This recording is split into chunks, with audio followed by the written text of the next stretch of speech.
James Whitey Bulger is probably the most well-known Irish gangster in the United States. Starting as a bank thief like Dillinger, he ascended to the head of the primary Irish gang of Boston called Winter Hill, which for a long time was regarded even more influential than the local mafia family. However, to attain such a position, he succeeded not by brute force, as is often the case in the criminal world, but by cunning and ruthlessness. Bulger became an informant for the FBI and revealed everything he knew about the mafia, thereby helping to put the mafiosi away one by one. In return, the FBI turned a blind eye to his misdeeds and sometimes acted as a silent accomplice. When the tenuous agreement with the Bureau was broken, Bulger went on the run and managed to hide for more than 15 years. Let's delve into his dark deeds and how an Irish gangster with FBI support conducted his affairs, then meet James Whitey Bulger on another D3 Crime Stories production. James Bulger's father, who was also named James Bulger, was born in Newfoundland and moved to Boston with his family at the age of 11. He was a sailor and a handyman before finding work at a railroad station. Somehow, his arm got trapped between freight cars, and the doctor decided to amputate it up to the elbow. When he was just over 40, he met the attractive daughter of Irish immigrants, Jean McCarthy. The 22-year age gap and his lack of an arm did not discourage the girl, and eventually, Bulger Sr. and Jean married and settled in Everett, Washington. Here, in 1928 and 1929, they had children who were named in honor of their parents, the oldest daughter, Jean, and the youngest son, James, the same Whitey Bulger. His mother called her son Sonny, everyone else called him Jimmy. Police officers arresting the boy as a child for his antics would later give him the famous nickname Whitey because of his bright blonde hair. It was a nickname he never particularly liked, but ironically it was under this nickname that the outlaw Bulger made history. After a few years in Everett, the Bulgers returned to Boston. Whitey went to primary grade at St. Mark's School, where he had a challenging time. Unlike his classmates, he did not attempt to please the nuns of Notre Dame, could not stay in one place, and was often diverted. The school regimen was repulsive to him, and Whitey frequently escaped from classes. In 1938, the Bulger family relocated to nearby St. Monica Parish in South Boston. They were one of 1,600 families fortunate enough to secure a spot in one of Franklin Roosevelt's ambitious New Deal experiments, public housing. By then, their family had 5 children: 10-year-old Jean, 8-year-old Whitey, 4-year-old Bill, 1-year-old Carol, and newborn Jack, which entitled the family to a 3-bedroom apartment. The Bulgers settled in the South Boston neighborhood, or as it was also termed, Southie. The outlaw Whitey Bulger would later be linked with this particular locality. Then came World War II, which altered both the Bulgers and Boston. It brought a noticeable improvement in the financial situation of the Bulger family. James Bulger Sr. secured a stable job at the Charlestown Navy Yard. However, he was not disheartened that years later his assistance at the shipyard was no longer required. At one time, Whitey's father was evidently a man who lived by principles. Had his eldest son inherited that characteristic, the entire history of the United States, and particularly Boston, would have been different. While Whitey still did not fit into the conventional educational system, his grades were poor. The school report indicated that James Bulger Jr. was morose, indolent, and uninterested in schoolwork.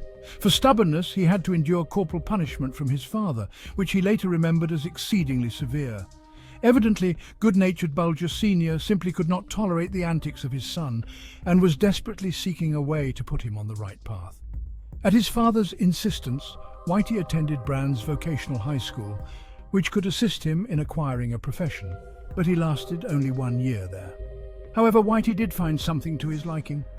At the age of 13, his first recorded arrest for theft occurred, and that was in 1943. A number of other apprehensions followed. As a juvenile, Whitey was tried 6 times, twice for violent crimes, but was never incarcerated thanks to the aid of lawyers. Shortly after the conclusion of World War II, Whitey dropped out of school and somehow obtained a car. His neighbors knew he had no job, but South Boston at the time was a place where people often turned a blind eye to such incongruity. Whitey was remembered for always being neatly dressed, endeavoring not to curse in front of his elders, and halting the profanity of his juniors. He behaved like a genuine gentleman. He assisted his neighbor carry bags of groceries, provided rides to acquaintances, and fed the yard dogs. That's how reputable Whitey was seen by his elders. His peers, however, saw a markedly different portrayal. They knew Whitey as a belligerent street fighter who was best not to be trifled with. He was the toughest and most unruly kid in the neighborhood, the star of the locality. In June 1948, when he was 18, Whitey was charged with assault and rape. But a month later, the charge was reduced to assault and battery. Whitey paid a $1.50 fine and walked out of court a free man. A few months later, he enlisted in the Air Force. During his nearly 4 years of service, he worked as an airplane mechanic and learned a trade. But he proved himself to be not the most dependable worker, which was even fortunate for him. Because of disciplinary issues, Whitey was deemed unfit for combat in Korea. In January 1950, Whitey was arrested and charged with AWOL. A year later, he was once again accused of rape. The specifics of this case are unknown, but Bulger again evaded punishment. However, his superiors could no longer tolerate such behavior, and he was eventually discharged from the army. Whitey returned to Boston, where he began stealing again. He had money, prestige among his peers, and the attention of women, and his criminal career only continued to expand. Soon, he transitioned from minor thefts to bank heists. In interviews with prison authorities, Whitey stated he was deceived into committing his inaugural bank heist.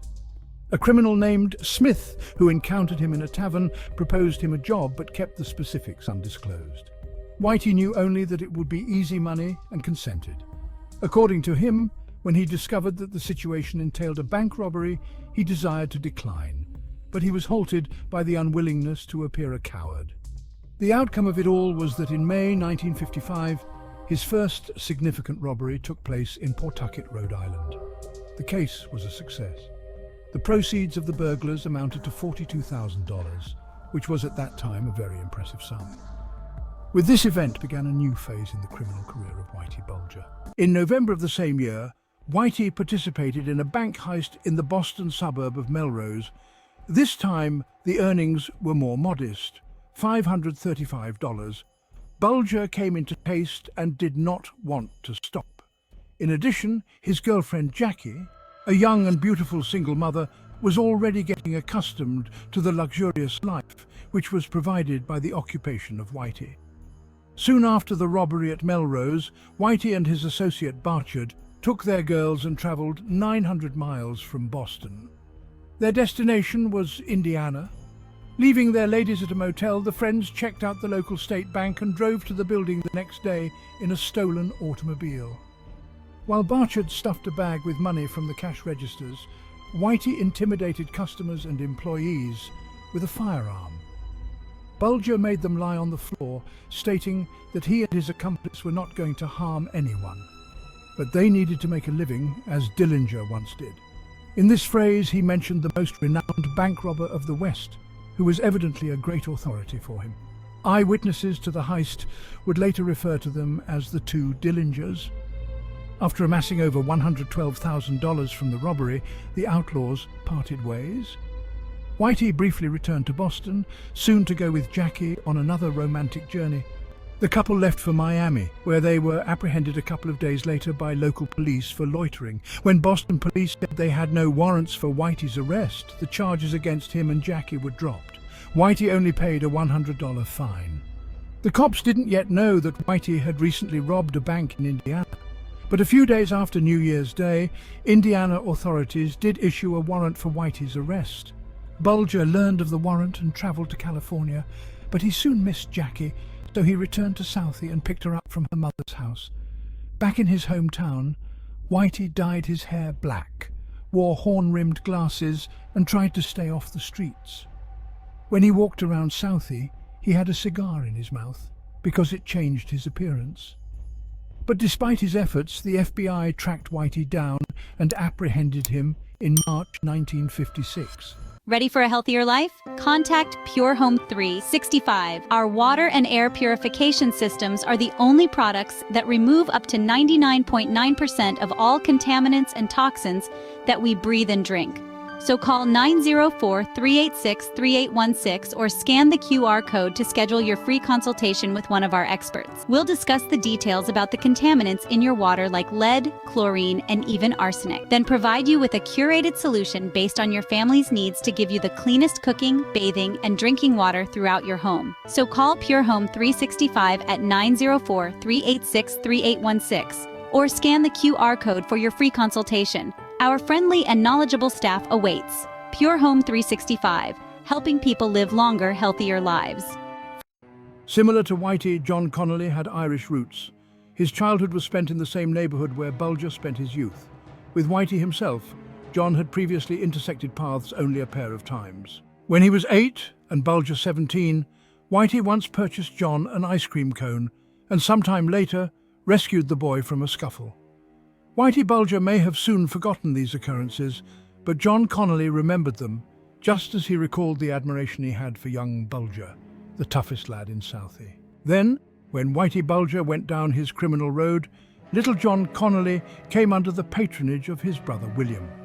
The latter helped him obtain an education and construct a career. Systematically, Connolly rose to the position of FBI agent, and now he desired to repay the Bulger family for all they had done for him. When asked how he could help them, Connolly received the following answer from William Bulger to shield his older brother. The first conversation between the adult Bulger and Connolly took place in the FBI agent's car and lasted only a few moments. Whitey recognized Connolly as Bill's friend and listened attentively to his proposal. However, the concept of becoming a rat did not impress him, and Whitey refused. However, after weighing all the pros and cons, 2 weeks later he again wished to meet with Connolly. His decision had changed. He was still not going to surrender any of his associates, but was ready to aid in the capture of Italian mafiosi. Connolly did not object. It was a truly unique case. The FBI agent allowed the gangster to dictate the terms of relations with him. Whitey preferred to refer to his role as a liaison instead of an informant, thus emphasizing his independence from the FBI. His criminal activities were to remain intact. The only condition he agreed to was that he would not commit murder. In addition, his younger brother William was not to know anything. Thus, the parties reached to an accord, and Whitey Bulger, gangster and killer, gained connections and support in the individual of the FBI and John Connolly in particular. But even the one condition set for him was not respected by Whitey. Shortly after making his pact with Connolly, he murdered 2 members of the Mullen gang who were in his way. It was here that he realized how valuable his arrangement with the FBI could be. By speaking to their agent, he could divert attention away from the murders he had committed. Whitey easily fabricated information about the murders that his sources supposedly gave him and diverted suspicion away from himself. Furthermore, Whitey even used his FBI connections for blackmail. In 1978, 5 men were shot and killed during a robbery at Boston's Blackfriar nightclub, and Whitey asked Connolly for a copy of the crime scene photos. After receiving it, Bulger found a man who owed $60,000 to one of the victims and said he had come to collect the money on behalf of the deceased man's family. The debtor paid, and Whitey split the proceeds with his associates Stephen Flemmi and John Martirano. It is quite possible that this was not the only act of extortion facilitated by the FBI. And also notably, Bulger and Flemmi's labour for the FBI was one of the reasons Boston didn't get a major war between Irish and Italian gangsters. Winter Hill began to resolve its issues with the Patriarca family gradually by leaking information about them to the FBI. The base of Winter Hill under Bulger and Flemmi became outfitted as a machine shop premises on Lancaster Street.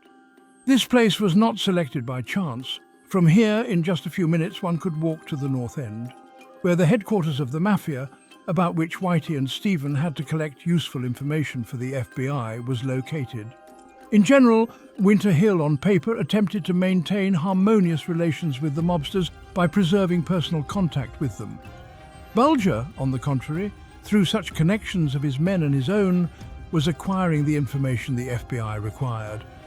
One of Whitey's closest associates, Stephen Flemmi, did the same. Having Italian ancestry, he was trusted by some individuals from the Mafia, which enabled him to gather information about it and bring it to John Connolly. Bit by bit, the FBI accumulated dirt on members of the Mafia, which resulted in the apprehension of many notable mobsters from the Patriarca family. In 1983, after these apprehensions, the Patriarca family was left without a leader, and internal conflicts were brewing, which we will discuss more in the video about the Boston Mafia. The Winter Hill Gang exploited this and cleaned up many of the gambling operations that were left without mob patrons. In 1986, Capo Vinnie Ferrara wanted to reimburse the Mafia for what was lost, and through his soldier, Mark Mercurio, cautioned Whitey and Flemmy that they should vacate the gambling that belonged to the Mafia. But Bulger proceeded and leaked to the FBI the location where Mercurio was conducting conversations about illicit affairs. Agents positioned a listening device there and then brought the tapes to Mercurio himself to listen to, who at that moment was successfully recruited as an informant. With Mercurio's assistance, the FBI was able to install a listening device in the Mafia's office where high-ranking members gathered, and at the conclusion of the entire operation, 21 mobsters were apprehended based on the recordings made. Although the Winter Hill Gang had dozens of associates and worked for many bookies, its primary composition remained small. In addition to Whitey and Flemmy, it included Joe McDonald and John Martirano, later joined by Kevin Weeks. There was no hierarchy within the gang, as it was a small group of gangsters empowered by the FBI. Bulger and Flemmy discovered that their own strength was sufficient to extort money from bookmakers and drug dealers and develop the gambling business in Southie. Expanding the size of the gang would have required sharing the proceeds with other gangsters, and that was something Whitey and Stephen did not desire. In general, Winter Hill on paper attempted to maintain harmonious relations with the mobsters by preserving personal contacts with them. Bulger, on the contrary, through such connections of his men and his own, was acquiring the information the FBI required. One of Whitey's closest associates, Stephen Flemmy, did the same. Having Italian ancestry, he was trusted by some individuals from the Mafia, which enabled him to gather information about it and bring it to John Connolly. Bit by bit, the FBI accumulated dirt on members of the Mafia, which resulted in the apprehension of many notable mobsters from the Patriarca family. In 1983, after these apprehensions, the Patriarca family was left without a leader, and internal conflicts were brewing, which we will discuss more in the video about the Boston Mafia. The Winter Hill Gang exploited this and cleaned up many of the gambling operations that were left without mob patrons. One of the keys to Whitey's enduring prosperity was his ability to remain within his means and not acquire excessive popularity.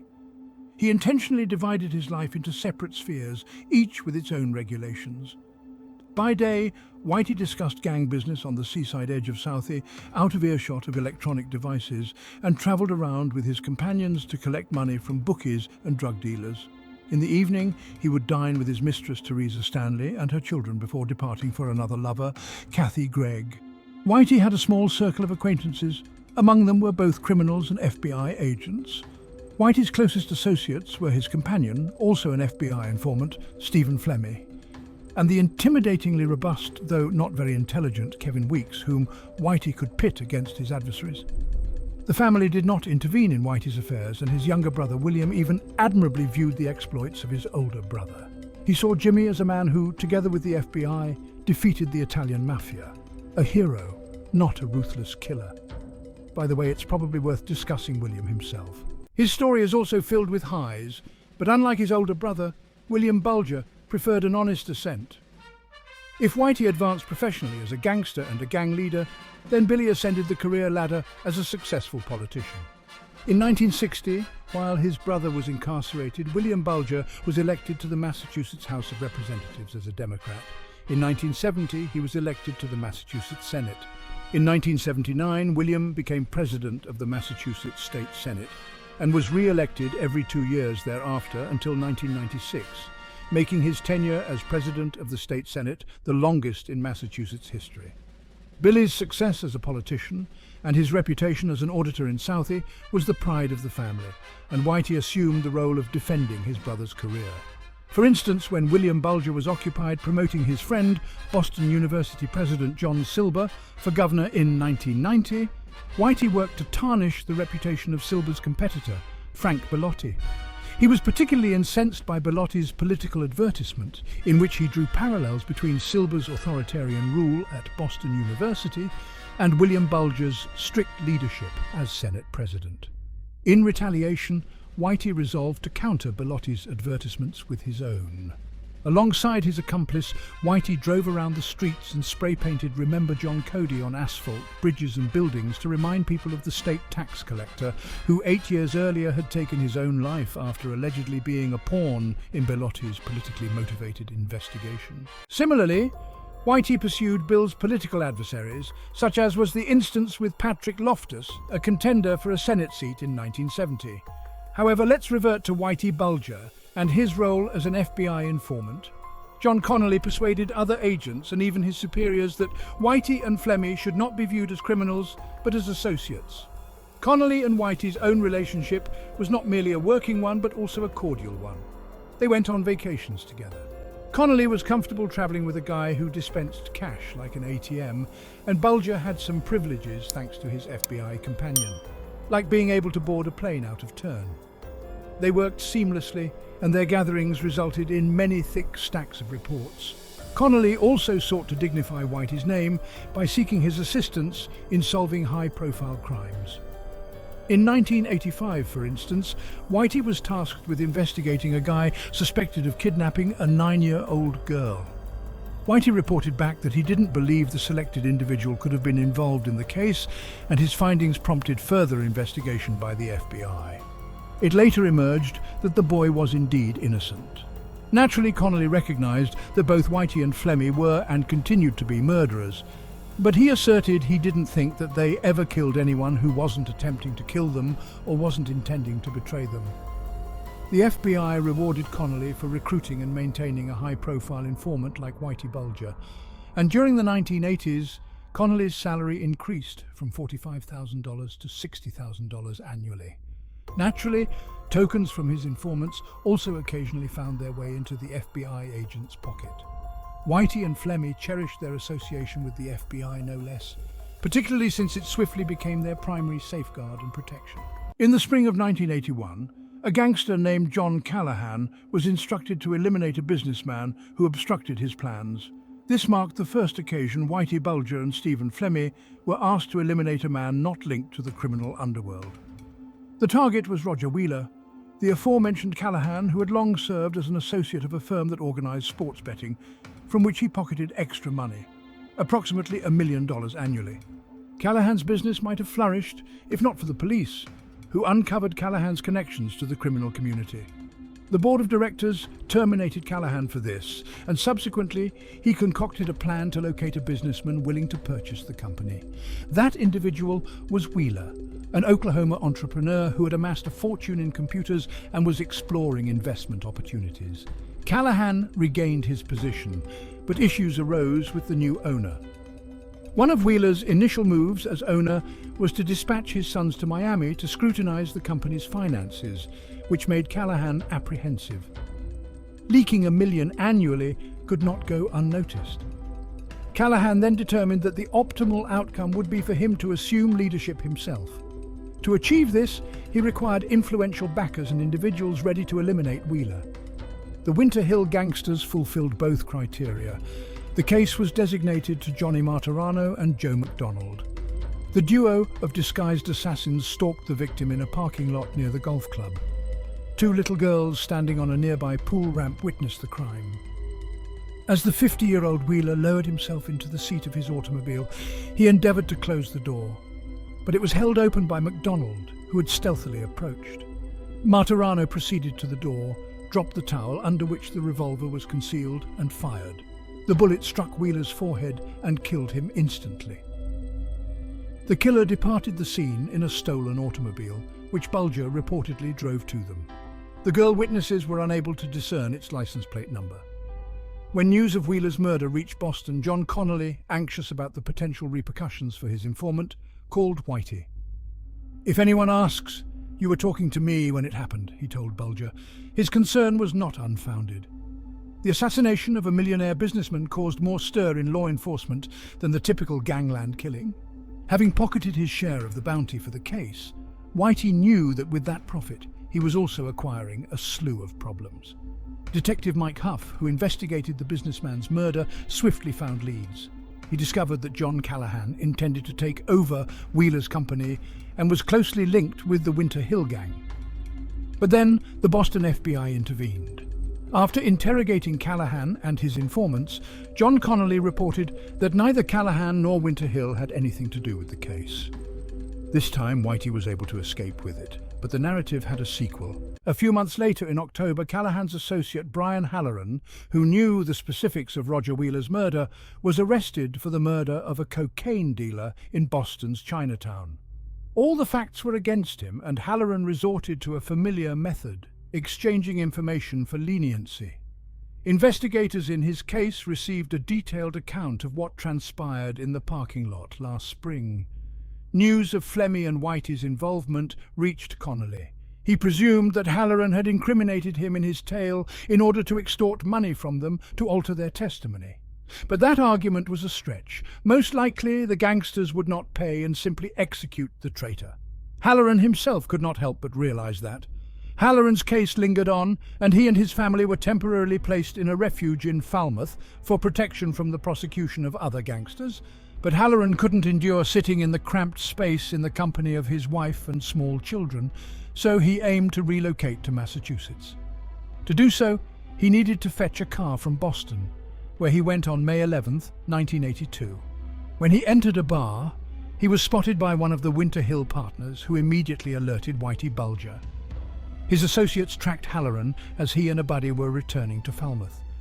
Whitey personally shot him. Halloran managed to exit the automobile, and Whitey shot him several more times. This occurred on the Boston waterfront. An autopsy later revealed that Halloran had been shot 22 times. The pal who gave him a ride escaped, however, having been fatally wounded. But the most astonishing thing was that when the police arrived on the scene, Halloran was still alive and delirious. When a Boston police sergeant asked the dying man who had inflicted these dreadful injuries on him, Halloran provided a name, but not Whitey Bulger. Halloran mistook Whitey for another gangster named Jimmy Flynn. 2 weeks after Halloran's slaying, a meeting took place at FBI headquarters in Washington with agents from Boston, Miami, and Oklahoma. The topic of discussion was two informants, Stephen Flemmi and Whitey Bulger, who were suspected in the waterfront murder.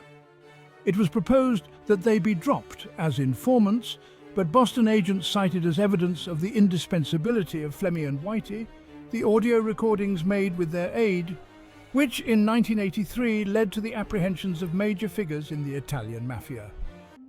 The mobsters emerged triumphant once more, but Harron's assassination wasn't the conclusion of the tale. Callahan, who ordered Wheeler's killing, also presented a threat and moreover was a betrayer because he divulged information about Hannin's murder. Whitey wasn't inclined to pardon betrayers. Callahan was eliminated after he returned from a journey to Ireland. Morano shot Callahan in his own truck in the airport garage and then, with McDonald's assistance, relocated the corpse to the trunk of a vehicle they left in another parking lot.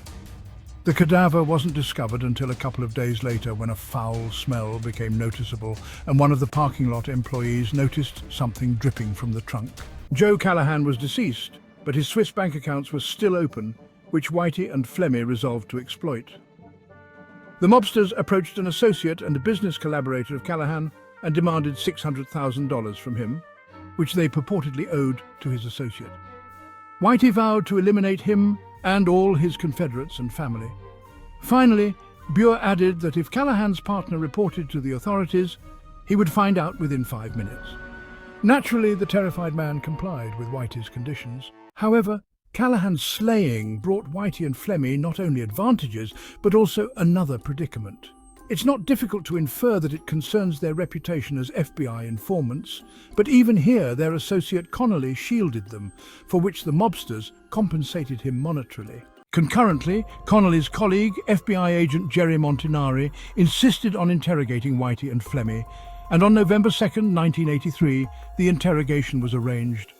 Nevertheless, the entire process was merely a thinly veiled effort to keep the overly curious away from the Winter Hill informants, as several significant breaches of FBI protocol occurred during the interrogation. Initially, Whitey and Flemmi were questioned together, eliminating any possibility of incriminating them with conflicting testimonies. Secondly, The interrogation didn't even occur in the FBI office, but in an old clubhouse in Southie. Naturally, Whitey and his accomplice denied any involvement in the killings of Wheeler, Hawarian, and Callahan. Whitey concluded the interrogation by refusing to undergo a polygraph test, stating he wouldn't trust the results. Once again, the FBI permitted him to dictate his terms. Whitey and his partner didn't cease committing killings, but now, sensing the vigilant gaze of the police and FBI, began to act more cautiously. The mobsters realized that the optimal choice for them would be a clandestine cemetery where they could conceal the bodies. This location became the residence of the sibling of one of Whitey's associates, Pat K.N., which Whitey himself nicknamed the Haunted House. In 1983, Whitey and his partner assassinated a renowned burglar and expert safecracker named Barrett in the Haunted House. Beforehand, Whitey had extracted from the victim all useful intelligence about the narcotics trade in which Barrett was involved, as well as all the money he could relinquish. Barrett was then escorted to an unfinished basement with an earthen floor and shot. After instructing his associates to inter the body in the basement, Whitey dozed off on the living room sofa. He wasn't moved even by the sight of the murdered man's young son that the mobsters found in his wallet. A year later, 2 additional men were interred in the dirt floor.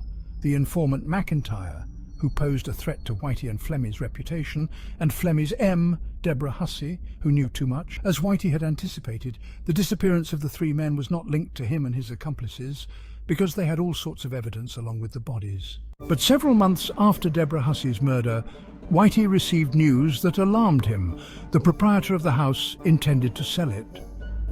Purchasing a house was not an inexpensive venture.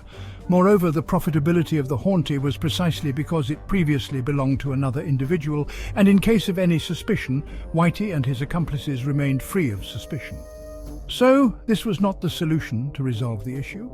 Instead, it was decided to fill the dirt floor with cement and re-inter the bodies elsewhere. Whitey selected a wooded area in the Georg Hester neighborhood as the new cemetery, where the trees and shrubs provided cover, and the noise of vehicles on the nearby road drowned out the sound of the excavation work. On a night in October 1985, 3 decomposed corpses were piled and buried here in one large hole. With the closure of the Haunty, the manner in which the business was conducted changed. From 1984, Whitey ceased killing, restricting himself to threats. Even so, his life remained a complicated blend of criminal and personal aspects. He had to manage a gang engaged in loan sharking and extortion, maintain contact with the FBI regularly, provide information, and sustain numerous mistresses, among which there were 2 permanent ones. In the late 1980s, Whitey began to have nightmares from his participation in experiments with LSD, and he sought help from a psychiatrist. Additionally, Whitey had occasional arrhythmia attacks, which led him to the office of a cardiologist. And while the FBI turned a blind eye to information that could undermine the reputation of their #1 informant, honest police officers tried unsuccessfully for years to build a case against Buer. Whitey's fortune had become so conspicuous that the law enforcement officers who were pursuing him were becoming paranoid and believed they themselves were being followed. In 1986, the President's Commission on Organized Crime published an article accusing Whitey Buer of bank robbery, murder, and drug dealing. This made his name known to the general public, and a pair of Boston community activists, Dan and Nancy Yachts, began to question the neighborhood's governance and challenged the Buer brothers as authorities. Dan openly stated that Billy Buer controlled the legitimate aspects of Boston life, while Whitey had the entire underworld in his grasp. The truth is that the pair of activists soon paid for their boldness. Southie authorities criticized them in local newspapers, followed by anonymous threatening phone calls and a series of incidents that forced them to change their residence in late 1987. But the Pandora's box had been opened. The following year, the Boston Globe printed a story about the reign of the Buer brothers, the state's most powerful politician and the gangster who dominated the South Boston racketeering scene. It wasn't just an article, but a series of articles recounting the biography of William and Whitey. The sensationalized information that Whitey Bulger and FBI agent John Connolly had a special relationship also emerged, leading other law enforcement agencies to conclude that the FBI was shielding the gangster. How did Whitey himself react? He is known to have threatened reporter Paul Coretti, but the intent of the threats was to ensure that the newspaper did not connect Whitey's activities to those of his brother. He was displeased when he read articles about himself, but not because they exposed his involvement in crimes, and not because some of them contained defamation that offended him. He perceived the primary issue in the fact that the paper was publicizing the fact that he was an FBI informant. This could have tarnished even a reputable gangster like him. How did the FBI respond to this phenomenon? When the articles began to be released, John Connolly assumed that he and Whitey were being monitored and planned to steer clear of his informant for a while. However, his notes do not mention any significant action by the FBI to silence the newspaper's publishers. All that is known is that FBI agent Tom D.Y. contacted one of the reporters and cautioned him that Whitey Bulger was a dangerous individual and should be more cautious with him. Generally, the FBI cherished the hope that the public would simply not believe that the FBI could collaborate with someone like Whitey Bulger. John Connolly utilized his contacts in the media to refute the narrative presented by the newspaper and denounce it as fantasy and distortion of facts, but with little success. Whitey and Flemmi remained as FBI informants for 2 more years. The reason for their departure in 1990 was the retirement of their chief supporter, John Connolly. After leaving the FBI, they ventured into real estate. Additionally, 6 months later, Whitey was one of 3 men to receive a portion of a winning lottery ticket worth $14.3 million. Years later, the feds would claim it was a fraud, but a man close to Whitey, Kevin Weeks, insisted the winnings were legitimate. In the autumn of 1994, there was turmoil in Whitey's personal life. 2 mistresses, Kathy Gregg and Teresa Stanley, discovered each other's existence. The latter was prepared to terminate a long-standing relationship, and Whitey urgently embarked on a journey with her to Europe, hoping thereby to reconcile. But salvaging the relationship was not the sole reason. Whitey suspected that law enforcement agents were preparing a case against him, and since he no longer had a powerful supporter in the FBI, he prepared for a life on the run. While in London, Whitey deposited $50,000 in US foreign currency and his Irish passport in a safe deposit box at the bank. He did the same in numerous other cities across Europe and throughout America. They returned to Southie and had been there for a couple of weeks when, a few days before Christmas, US Attorney Donald Stern alerted FBI officials that his office was poised to file charges against Whitey and Flemmi. The prosecutor wanted to know if what the newspapers had long alleged was true. Were Whitey Bulger and Stephen Flemmi FBI informants? The FBI knew that concealing the truth was preferable, but it was too difficult to hide the evidence. They had no choice but to admit everything. Now it became apparent that Whitey's aspirations for FBI protection were futile. He departed home again, never to return to Southie. It was time to disappear, and he was prepared for it. Simultaneously, it became evident that Stephen Flemmi was also under pursuit. If Whitey could evade capture, the second participant in the FBI's scandalous case would face 10 years in prison. Connolly later asserted that he attempted to caution Flemmi, but to no avail. The subsequent day, Flemmi, comprehending the gravity of the situation, went into hiding, but the feds located him within hours. The trial extended for over 2 years. In 1997, prosecutors uncovered the ongoing alliance between the FBI and the Winter Hill gang. A second scandal erupted. Flemmi, as the less significant of the 2 informants, received 10 years in prison. In 2002, his sentence was reduced, but Stephen was never released. He was charged with a series of offences, including the murder of his wife, Deborah Hussey. She was one of the victims interred in the backyard of the old haunted house. When her remains were discovered, forensic experts managed to determine the date of death, coinciding with Stephen Flemmi's arrest. In 2004, Flemmi struck a deal with the FBI, securing 40 years of liberty, though he ultimately received a life sentence. Following his arrest, he repeatedly asserted that he collaborated with the FBI, not as an informant, but as a partner, actively involved in several of their operations. What became of Whitey? Despite the magnitude of the investigation, Whitey evaded trouble. But for more than a decade, the feds knew only that their top informant had slipped through their grasp. This sparked rumours and legends. Some claimed that Whitey had long since passed away and lived under an alias. Others insisted he remained under FBI surveillance, quietly hiding somewhere. Yet, a few years later, authorities discovered he resided in Santa Monica, California, with one of his mistresses, Kathy Gregg. Whitey Bulger lived inconspicuously as Charles Gasco, receiving a pension and avoiding social contact. His neighbors remained unaware of his past. In 2011, the feds apprehended Whitey and Kathy. On that same day, Whitey confessed to over 10 homicides, divulging details of his associations with the FBI. The gangsters' trial lasted 2 years. Whitey was convicted on 31 charges and sentenced to life imprisonment. He passed away on October 30th, 2018, at 89. Whether the incident was premeditated murder or a mere misunderstanding remains unclear. However, those who knew him well believed that Whitey faced retribution for all his actions.